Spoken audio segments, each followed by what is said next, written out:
Buenos días. Gracias a cada uno de ustedes por acompañarme esta mañana en esta ocasión tan particular. Me parece que hubo exceso de elogios. No me acomoda demasiado el que me elogien en demasía. Así que voy a comenzar hablando un poco trinco por causa de la gente que me ha presentado. Creo que se le fue la mano.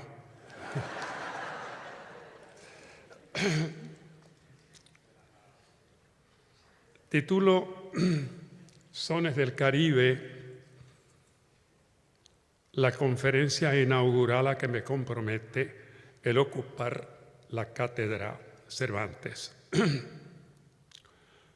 Justiprecio en la conferencia cuanto enriquece nuestro ADN caribeño.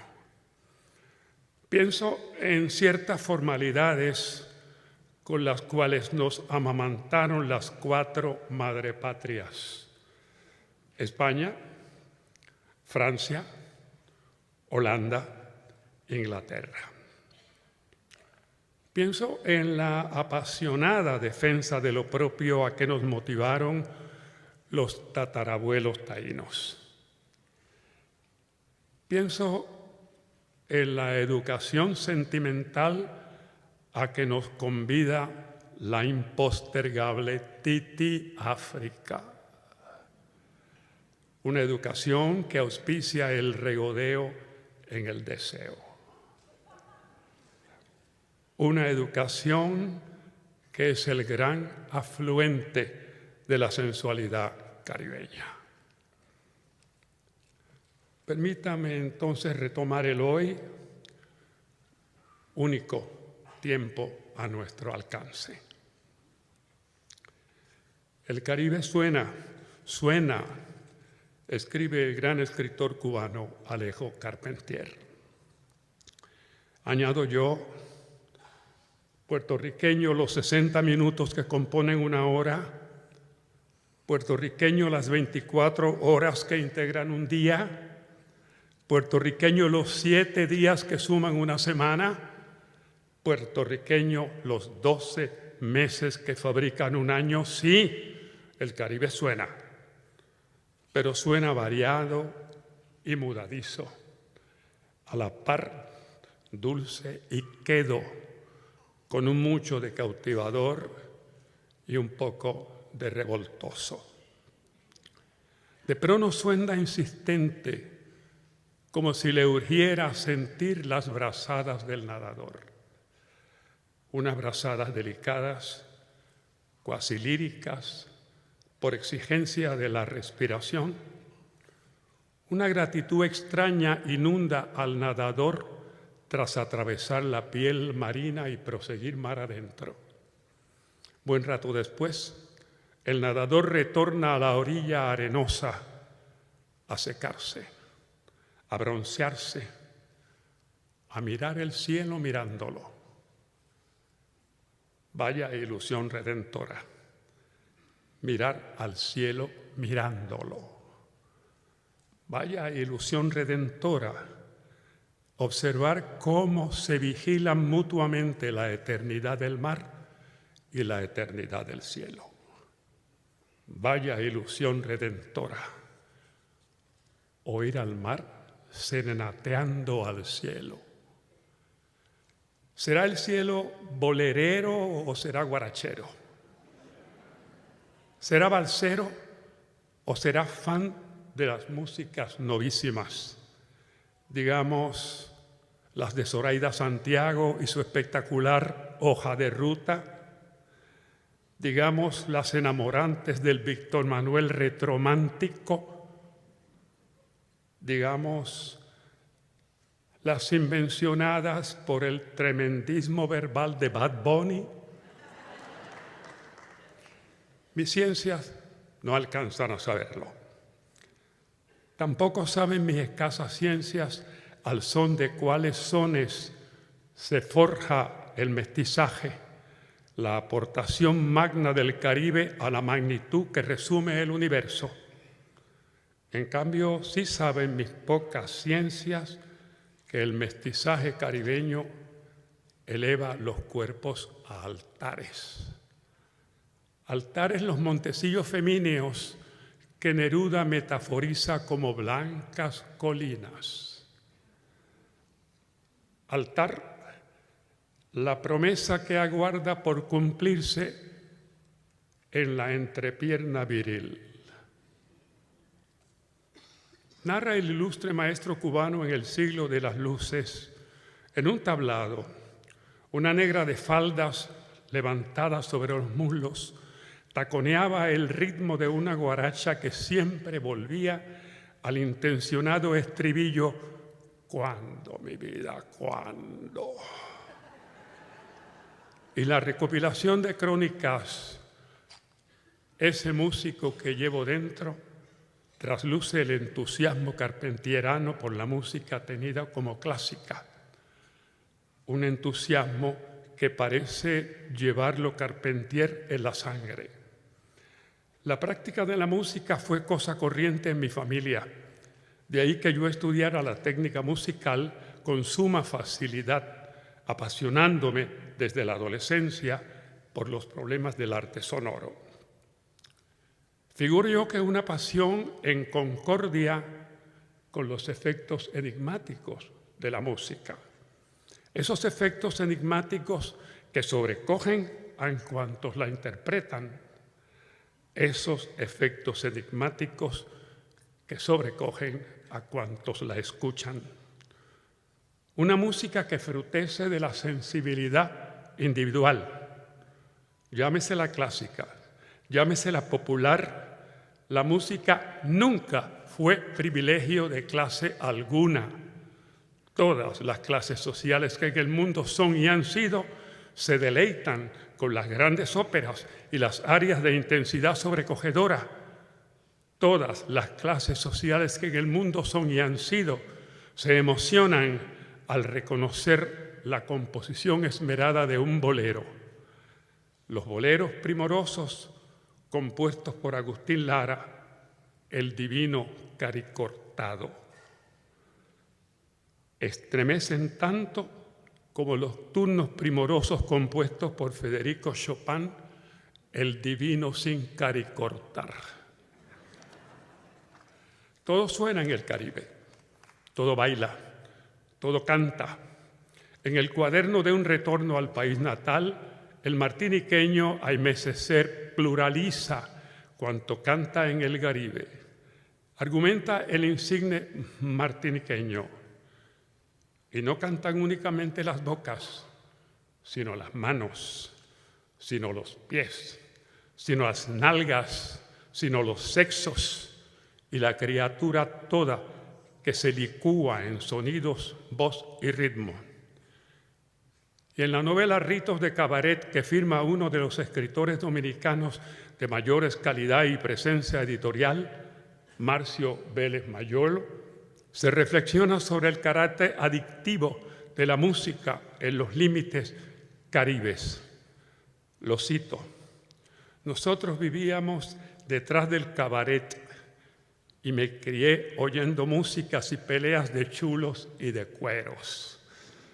A tal punto que cuando un silencio de sones y boleros cubría la estancia, me ponía nervioso, me llenaba de un temor insospechado. Pero también el Caribe suena porque su mar emite una melodía polifónica, armonizada por el vaivén del oleaje y los murmullos de los marullos. Reos de esa melodía, hoy celestina, mañana amenazante, pasado mañana homicida, vivimos los nacidos caribeños y cuantos se caribeñizan apenas desembarcar.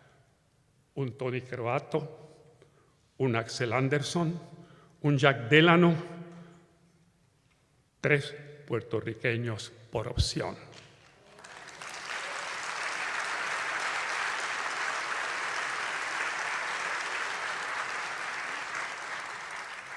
Una novela espléndida del colombiano Germán Espinosa, La tejedora de coronas. Una novela espléndida del puertorriqueño René Márquez, La víspera del hombre, principian con la evocación de dicha melodía polifónica.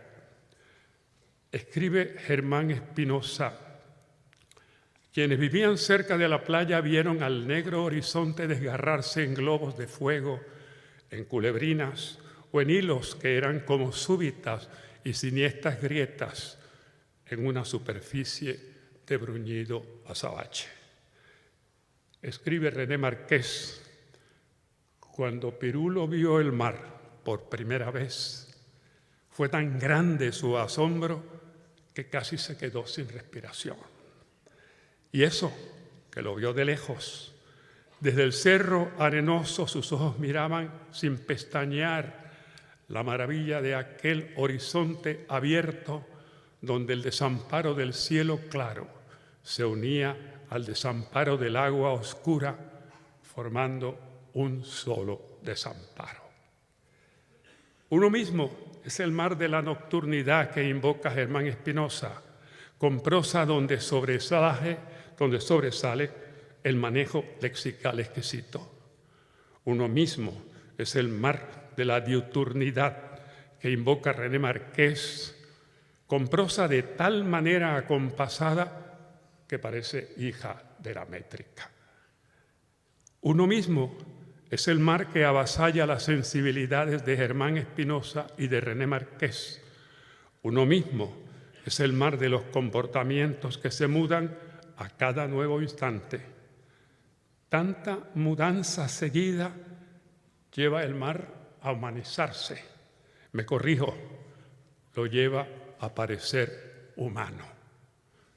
Por parecer humano, el puertorriqueño Edgardo Rodríguez Juliá utiliza una bahía en calidad de trampolín a la hora de escribir la crónica El cruce de la bahía de Guánica. Una crónica en la cual el compromiso de vivir lo estimulan los desasosiegos procesándose en un cuerpo apenas si vestido, el cuerpo mojado, el cuerpo salado, el cuerpo del autor. En el cuerpo suyísimo encuentra Rodríguez Juliá el protagonista recurrente de su vasta obra cronística.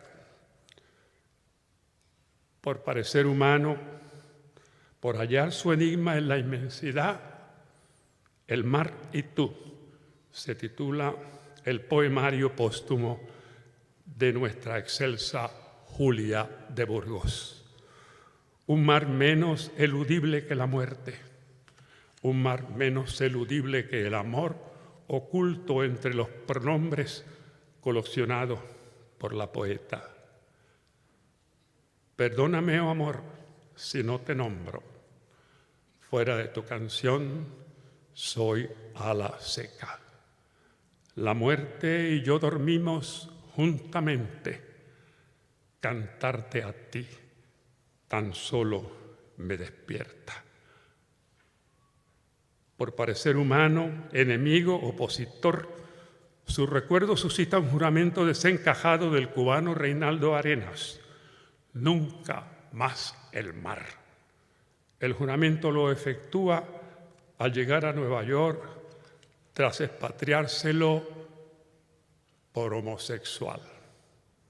Expatriado, vejado, inmoralizado como traidor a la patria. Centurias antes, Plinio el Viejo dijo: si está en la naturaleza, es natural.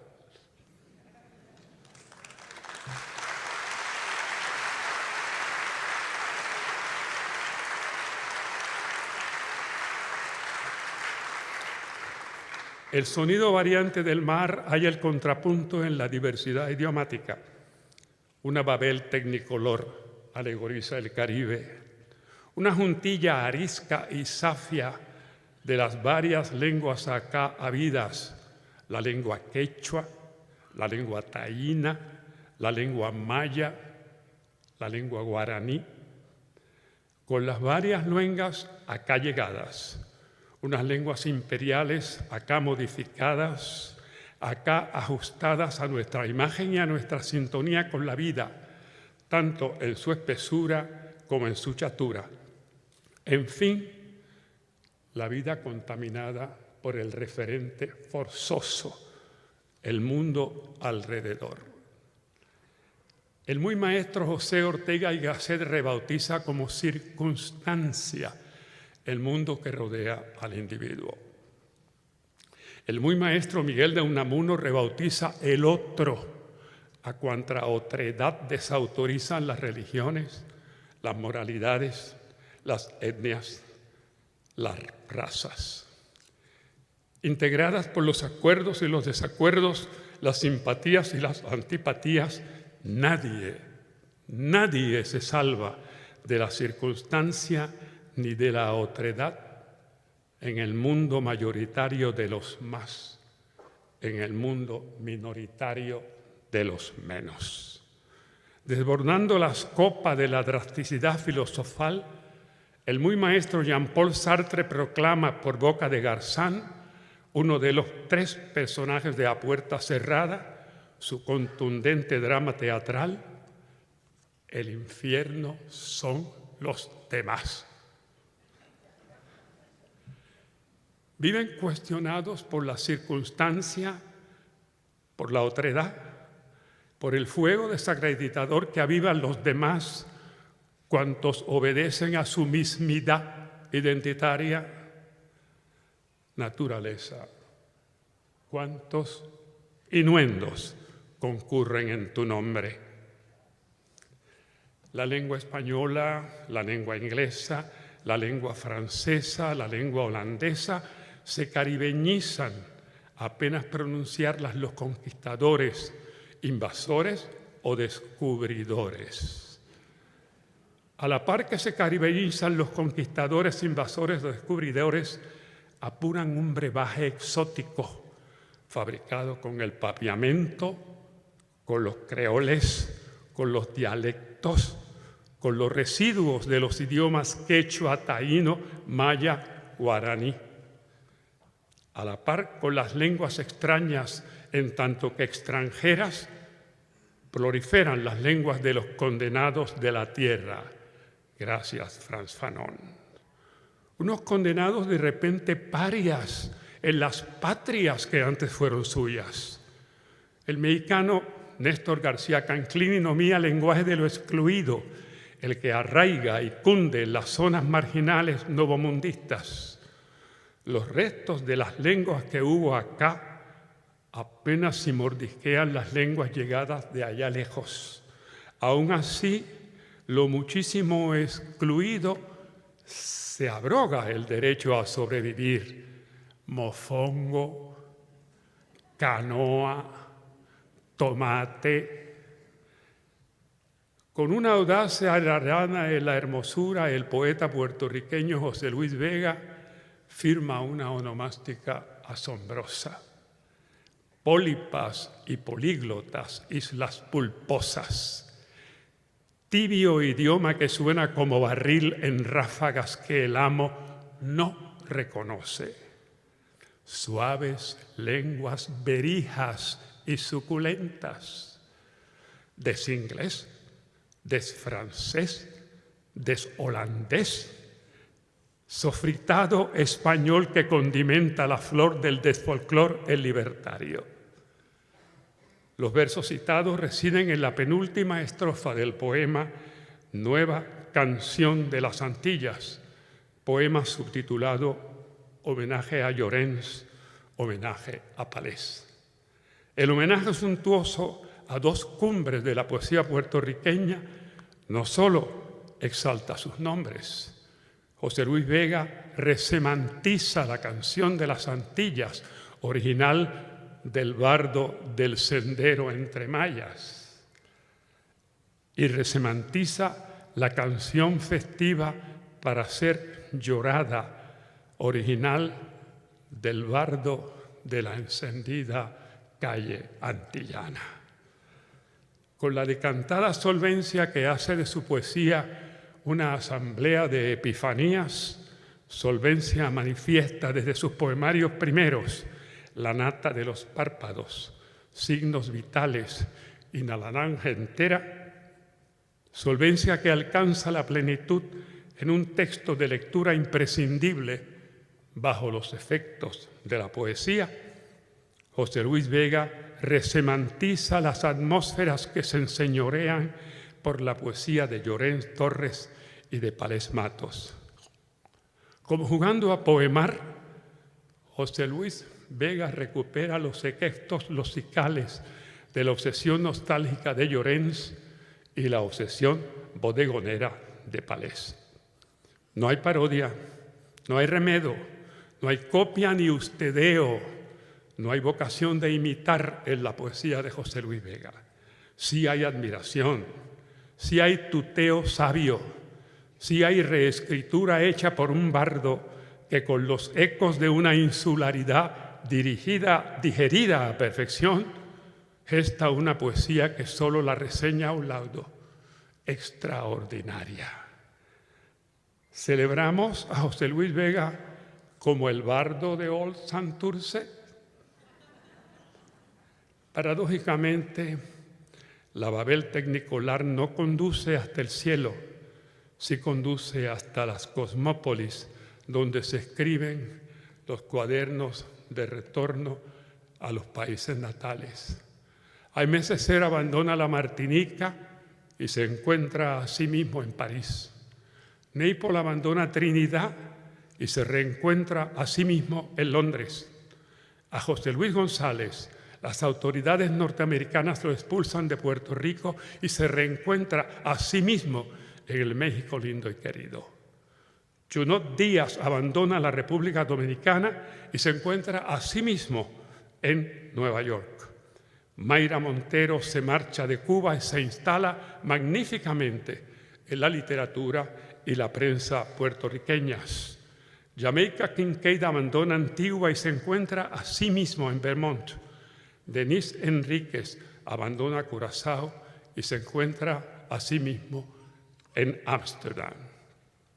Una Babel tecnicolor constituye lo Caribe que fluye en su propio cauce, como lo Caribe que se diasporiza, lo Caribe que arraiga. En resumen, lo Caribe que va y viene incansable. Entonces, ¿en cuáles lenguas escribe el Caribe? El Caribe escribe en todas las lenguas por entre las cuales nada, flota, se zambulle, incluidas las prestadas como el desinglés, el desfrancés, el desholandés, el sofritado español a la que alude el bardo de Old Santurce. Es decir, en las lenguas que por acá se criollizan y también en las lenguas de por allá que los imperios trocaron por nuestro oro y nuestra plata y por nuestros dioses mayores y menores. Avisa el entrañable mexicano Carlos Fuentes, gran escritor, gran lector, gran amigo, que oro nos dieron los imperios a cambio de los dioses nuestros. Unos dioses cuyo olvido acordamos, transamos, negociamos. ¿O no es oro el idioma español que por acá ascendemos a oro transformacional? Oro de quilates incontables. El Caribe viaja, pudo afirmar Alejo Carpentier, y no solo porque el mar Caribe viaja por entre los piélagos de una geografía que se reparte entre islas e islillas, isleos e islotes, también porque baña las 4 Antillas mayores y enchumba las Antillas de Sotavento y Barlovento y salpica la obra de Derek Walcott y de Edouard Glissant, de Georges Lamy y de Gisèle Pineau, y porque en el viaje se remonta hasta la Venezuela de Rafael Cadenas y Salvador Garmendia, de Luis Brito García y José Balsa, y empapa la Colombia barranquillana de Ramón y Jan Baca, y la Santa Marta colombiana de Álvaro Miranda y la Cartagena de Indias de Roberto Burgos Cantor y de Rómulo Bustos. También porque de la Panamá de Rogelio Sinón y de Enriquillo Jaramillo Levi sale a humedecer el oriente de la Costa Rica de Carmen Naranjo y la Nicaragua de Sergio Ramírez, Yoconda Belli y Pablo Antonio Cuadra y la Honduras de Roberto Sosa y Roberto Quesada.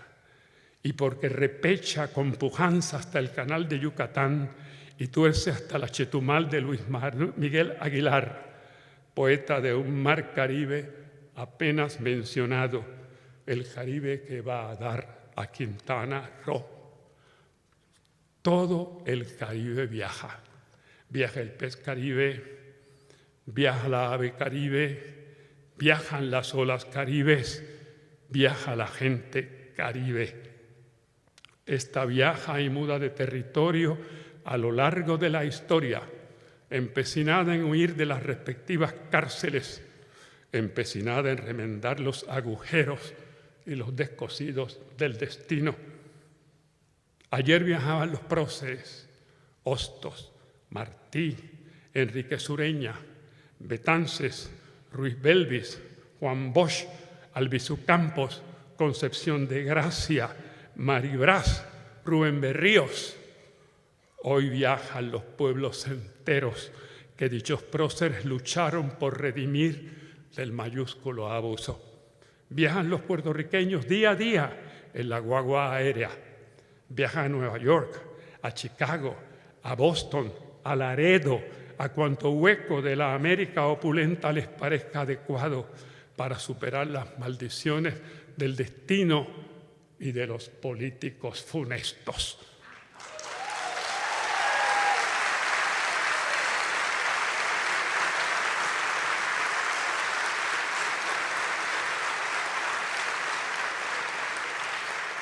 Viajan los quisqueyanos o dominicanos día a día, subidos a una yola ensamblada con las obras de madera que facilitan las 3 barcas. Viajan los cubanos y los haitianos día a día, subidos a las balsas que les pondrán a merced de la Guardia Costanera norteamericana, si no ataja sus fugas una guardia más despiadada, la Guardia Tiburonera. Viajan al istmo, a la orilla del canal en los altos del Corte Culebra, los personajes del cuento Quiero es cantar, del cartagenero Roberto Burgos Cantor, porque como creía la abuela Zoila, salir de un lugar maldito es una obligación. Viaja la sobreviviente Elba, uno de los personajes de la Chetumal Bay.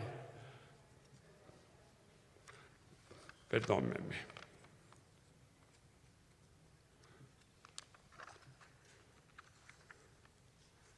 Están pegadas las páginas. Viajan los 3 personajes del cuento Encancaranulado de la puertorriqueña Ana Lidia Vega.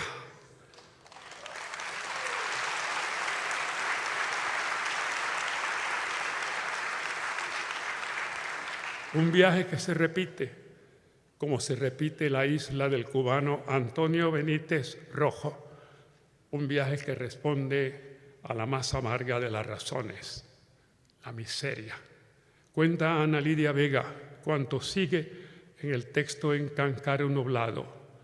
Cuenta su voz de cuentista magistral. Atrás quedan los mangos podridos de la diarrea y el hambre, la gritería de los macuts, el miedo y la sequía.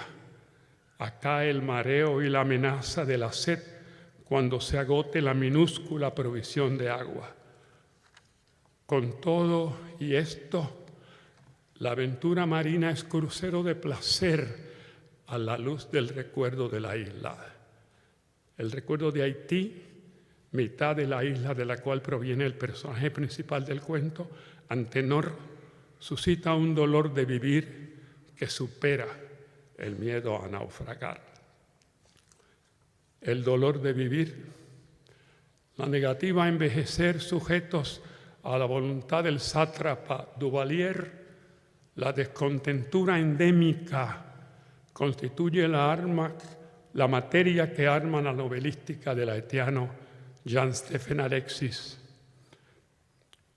En un abrir y cerrar los ojos, mi compadre el general Sol, los árboles músicos. El pasaje masculino de en un abrir y cerrar los ojos viaja, lo informa el autor con una prosa que viaja de aquí a allá, una prosa que serpentea. Anversamente, subido al cliché y al estereotipo, en clave de burla, parodia e ironía, el barranquillano Ramón Illán Vaca firma una novela. La burla, la parodia, la ironía las anticipa el título, Maracas en la ópera. Ataque frontal a la puesta en escena de la impostura, esa que en el Caribe se descubre más tarde o más temprano. Porque en el Caribe se iza a don Relajo como bandera representativa. Don Relajo y sus primos hermanos, don Vacilón, don Bachatero, don Bayollero y la hermanastra mayor de don Rodrigo, peor conocida como doña Jode que te jode. Y también como doña Jodeína, como doña Jodoncia, como doña Jodedera. Sin exceso y melodrama no hay ópera. Sin exceso y melodrama no hay sociedad Caribe.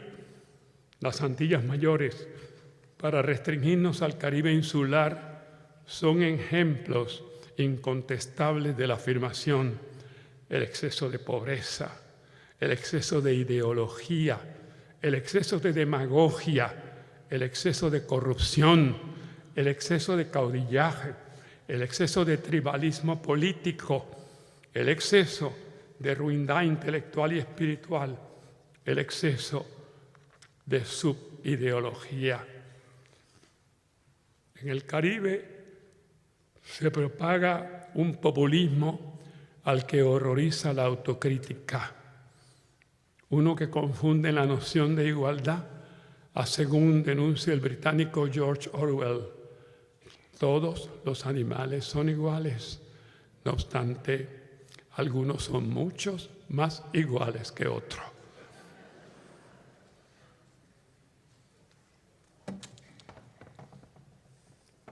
Perdón que me siente. Los años pasan, pesan y pisan. Land of the Bananas, Land of the Lo haré mañana. El vecindario caribeño padece de nerviosismo, arguye un escritor furiosamente contestatario, el trinitario Vidriana y Paul. Un nerviosismo que influye al colonizado, como él argumenta, que lo componen las sociedades estáticas. Ya me dio sed.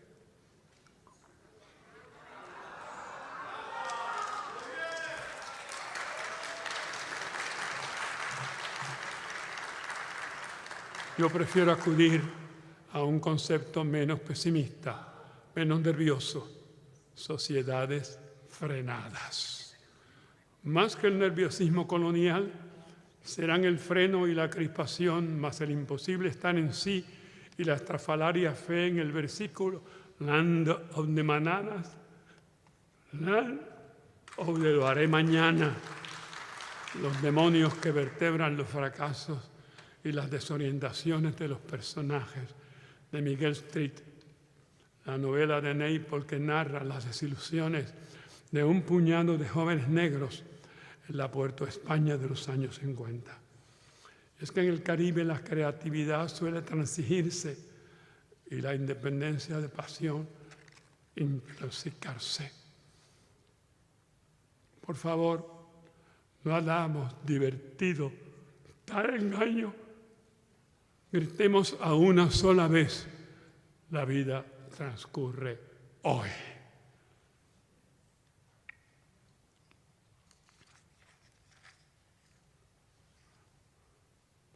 Los contentamientos dan pie a la preñez.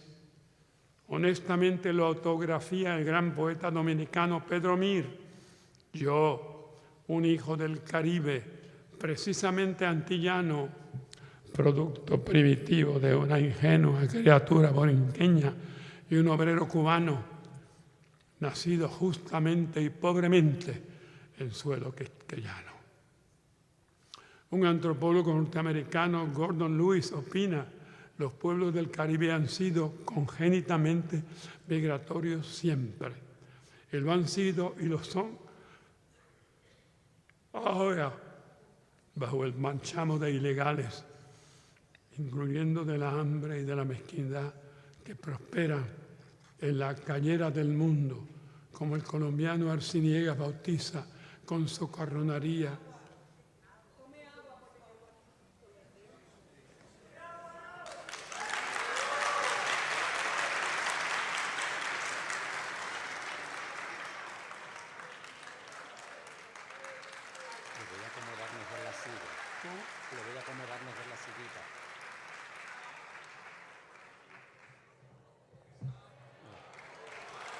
Gracias.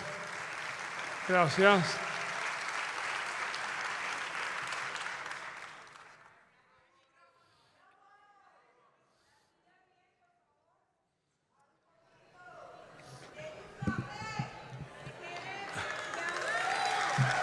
El Caribe suena,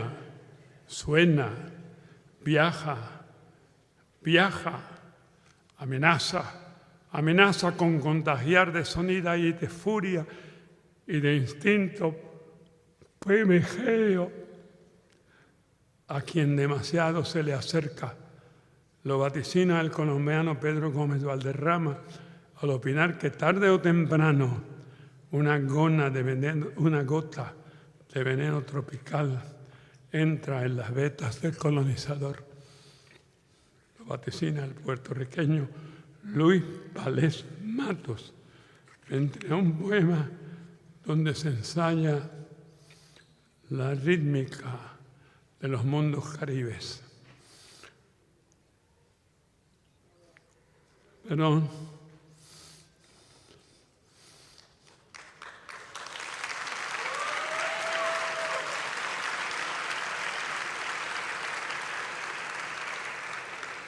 Una rítmica que la de su poesía y la de su compatriota Fortunato Vizcarrondo, y la de los cubanos Nicolás Guillán y Emilio Vallegas, y la del dominicano Manuel del Quirral, ascienden a mística.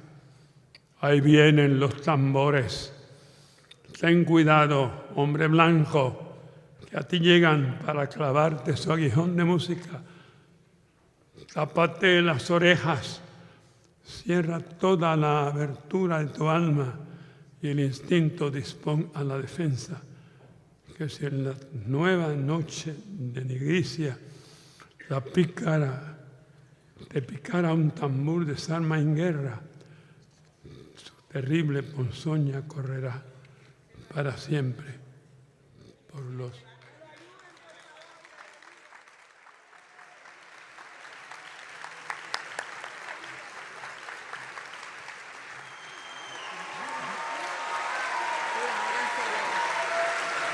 Gracias otra vez por la paciencia. Lo siento muchísimo, no contaba con esto, así que quiero terminar en paz.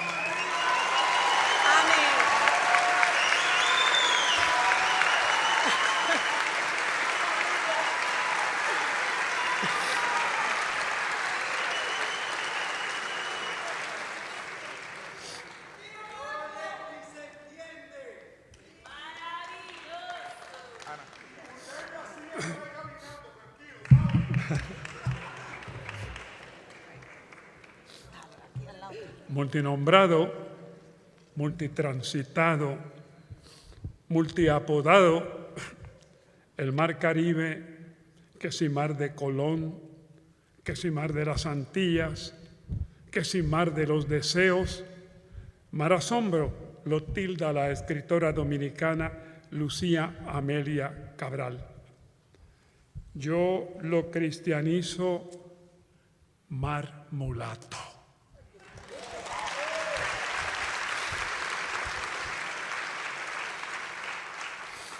El mar mulato conversa, monologa, chacharea, conversaciones, monólogos, chácharas de la gente que llega de por allá, de África, de Asia, de Europa, de la Norteamérica anglosajona, del Imperio japonés o del sol naciente, gente que procede de las quimbambas, gente que procede de las ínsoras, gente que procede del prohistórico carajo, que viene a encontrarse con la gente de por acá, de las Américas primigenias, de las Américas Indias. Mar Caribe, déjame llamarte patria alterna, siendo como eres la sede universal del mestizaje.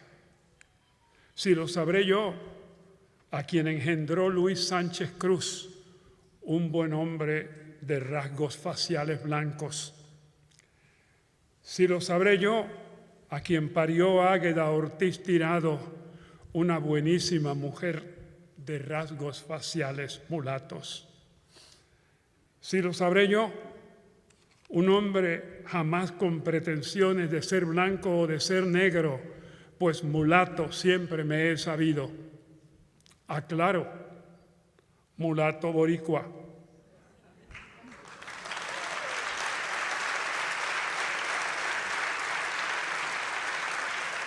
Mulato borinquense, mulato borincano, en fin, mulato revestido por las manchas del plátano. Muchas gracias.